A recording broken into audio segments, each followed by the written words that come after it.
Welcome to the Unshackled Life podcast, real talk about faith, freedom, and following Jesus. My name is Dalen Woodard, and I'm glad you're here. This is a Q&A episode where I take your questions about the Bible, theology, and life, and look for answers rooted in God's Word. We'll examine the questions from a biblical perspective and using biblical thinking, meaning approaching the question from a biblical worldview and using the text in context with the passage where it is found, as well as keeping it in context and agreement with the entirety of Scripture. At the end, I'll share how you can send in your own questions for future episodes. Thank you to the person who submitted today's question. Let's dive in.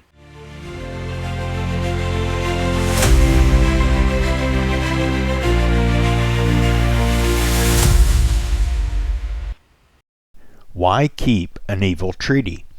If someone breaks a contract or enters into it fraudulently, the violated party is released from the contract. God agrees this is right. He made promises to Israel that were null and void, or at least put on hold, if the Israelites didn't do their part or keep up their end. Divorce is biblically allowed in cases of adultery and sexual immorality because someone broke the covenant and contract of marriage. In light of all that, why did the Israelites have to keep the treaty with the Gibeonites in Joshua 9 when it was revealed that the information they based their agreement on wasn't true? Since the Gibeonites didn't tell the truth about their qualifications to be entered into a treaty with, why should the Israelites keep their word and not attack the Gibeonites, especially when they knew the agreement was outside the command of God's will? He had specifically told them not to make treaties with these people. Joshua 9 is a short chapter, so let's take a quick read through it before we address the question. As soon as all the kings who were beyond the Jordan in the hill country and in the lowland along the coast of the Great Sea toward Lebanon, the Hittites, the Amorites, the Canaanites, the Perizzites, the Hivites, and the Jebusites heard of this, they gathered together as one to fight against Joshua and Israel. But when the inhabitants of Gibeon heard what Joshua had done to Jericho and to Ai, they on their part acted with cunning, and went and made ready provisions, and took worn-out sacks for their donkeys and wineskins, worn out and torn and mended, with worn-out patched sandals on their feet, and worn-out clothes, and all their provisions were dry and crumbly. And they went to Joshua in the camp at Gilgal, and said to him and to the men of Israel, "We have come from a distant country, so now make a covenant with us." But the men of Israel said to the Hivites, "Perhaps you live among us, then how can we make a covenant with you?" They said to Joshua, "We are your servants." And Joshua said to them, "Who are you, and where do you come from?" They said to him, "From a very distant country your servants have come, because of the name of the Lord your God. For we have heard a report of him, and all that he did in Egypt, and all that he did to the two kings of the Amorites who were beyond the Jordan, to Sihon the king of Heshbon, and to Og king of Bashan, who lived in Ashtaroth. So our elders and all the inhabitants of our country said to us, 'Take provisions in your hand for the journey, and go to meet them, and say to them, We are your servants. Come now, make a covenant with us. Here is our bread. It was still warm when we took it from our houses as our food for the journey on the day we set out to come to you, but now, behold, it is dry and crumbly. These wineskins were new when we filled them, and behold, they have burst.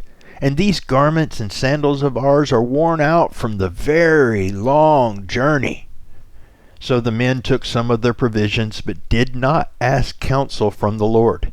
And Joshua made peace with them, and made a covenant with them to let them live, and the leaders of the congregation swore to them. At the end of 3 days after they had made a covenant with them, they heard that they were their neighbors, and that they lived among them. And the people of Israel set out, and reached their cities on the 3rd day. Now their cities were Gibeon, Chephirah, Beeroth, and Kiriath-Jearim. But the people of Israel did not attack them, because the leaders of the congregation had sworn to them by the Lord, the God of Israel. Then all the congregation murmured against the leaders. But all the leaders said to all the congregation, "We have sworn to them by the Lord, the God of Israel, and now we may not touch them. This we will do to them. Let them live, lest wrath be upon us because of the oath that we swore to them." And the leaders said to them, "Let them live."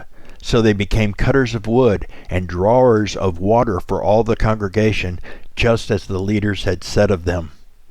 Joshua summoned them, and he said to them, "Why did you deceive us, saying, 'We are very far from you,' when you dwell among us?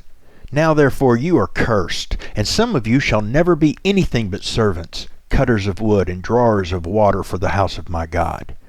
They answered Joshua, "Because it was told to your servants for a certainty that the Lord your God had commanded his servant Moses to give you all the land, and to destroy all the inhabitants of the land from before you. So we feared greatly for our lives because of you, and did this thing. And now, behold, we are in your hand. Whatever seems good and right in your sight to do to us, do it." So he did this to them, and delivered them out of the hand of the people of Israel, and they did not kill them. But Joshua made them that day cutters of wood and drawers of water for the congregation and for the altar of the Lord, to this day in the place that he should choose. Now we have the whole story. The question is understandable. The Gibeonites were Hivites, a part of the group of people Israel were specifically told not to enter into covenant with. They were afraid of being driven out or killed, and so they conned their way into a treaty. So why keep the treaty when it was with an enemy of God, and they lied to get the agreement anyway? The simple answer is given to us in the text, in verses 18 through 21. But the people of Israel did not attack them because the leaders of the congregation had sworn to them by the Lord, the God of Israel. Then all the congregation murmured against the leaders, but all the leaders said to all the congregation, "We have sworn to them by the Lord, the God of Israel, and now we may not touch them. This we will do to them. Let them live, lest wrath be upon us because of the oath that we swore to them." And the leaders said to them, "Let them live." So they became cutters of wood and drawers of water for all the congregation, just as the leaders had said of them. Also, they were very familiar with Numbers 30:1 and 2. Moses spoke to the heads of the tribes of the people of Israel, saying, "This is what the Lord has commanded. If a man vows a vow to the Lord, or swears an oath to bind himself by a pledge, he shall not break his word. He shall do according to all that proceeds out of his mouth." They kept their word because they had sworn by God to do so. That's the simple answer. But it doesn't really satisfy the question of why they weren't released from their oath by God, since the Gibeonites entered into it falsely. I believe the logic behind the question would work had something a little different taken place. Notice that Joshua and the leaders of Israel asked the Gibeonites where they were from to try to make sure it was okay to enter into a covenant with them. Also notice what they didn't do. They didn't ask God. They didn't pray about it or seek his guidance. Joshua was basically the head of a group known as the leaders of Israel, but he and the others were the led leading the led. The true leader of Israel was God, which is why their later asking for a human king was a rejection of God. They acted on their own initiative and in their own understanding and desires. Since divorce was brought up, let's examine a hypothetical. What if you, as a single believer with a love for God and a full intention of obedience to him, meet someone? This person says, "I'm a Christian too." And you already felt attracted and connected with their looks, personality, hobbies, whatever. And now you have this same yoke freedom. You rejoice and get married. But at no point did you pray about it and seek God about if this was the right person for you. You also got married quickly without getting to know the person as well as you should have. Then, sometime soon after the wedding, you find out they lied about being a Christian because they wanted you to like them. Now what do? We are clearly instructed not to be unequally yoked in marriage with unbelievers. Well, what you don't do, or don't get to do biblically, is immediately divorce and kick the liar to the curb. You entered into a covenant before God with this person. You pray and ask for forgiveness and grace. You've sinned, and committing another sin to fix it is never the answer.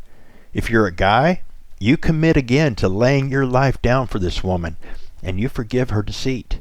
You love her with all the grace God has given so that you keep your part of the vow, and perhaps by your faithfulness to God and love for her, lead her to the Lord. If you're a woman, you submit to his leadership unless it contradicts God's leadership and love him and God faithfully.